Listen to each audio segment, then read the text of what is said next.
Welcome to the Unity FMOD video tutorial series. This is the game I made for tutorials. It is a pizza delivery game. You can find people around the city and deliver pizzas. Every time we deliver, we get a little time boost. If we can deliver all the pizzas in time, we win.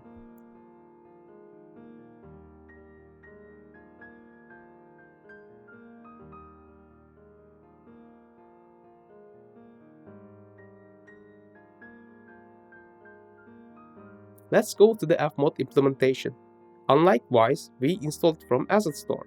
Open the Asset Store, then search for FMOD. You will find FMOD for Unity plugin. Open it in Unity, then go for Package Manager under the Window tab. Choose My Assets at Package at top. Find the FMOD for Unity plugin, then import it into the project. Setup Wizard has a little checklist on left. At linking part, it asks us to choose FMOD Studio project, which we doesn't have yet. So let's create it. Open the matching FMOD Studio, then create a new project and save it somewhere accessible. Then go back to the Setup Wizard, hit the FMOD Studio project in linking tab, and find the FMOD project we just created. Hit Next and reach the Listener tab. It asks us to replace all the native Unity listeners to FMOD listeners. You can do it manually or you can hit the button below. But you still have to check there is no native Unity audio listener left.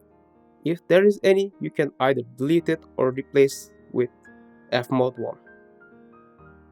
Next step is disabling built-in audio. It's fairly simple, just hit the button.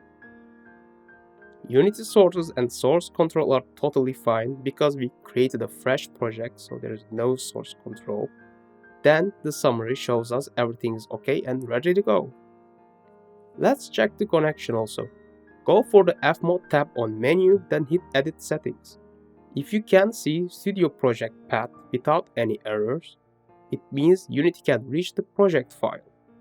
Also, another step is going under FMOD tab, then Event Browser and seeing events, screenshots, banks or whatever we created inside, which is only the default master sound bank so far. Alright, that's it for this tutorial. Next time I'll start implementing basic sounds on the project. You can find base game, Wise and FMOD versions of this on my GitHub. Till the next time, have a good day.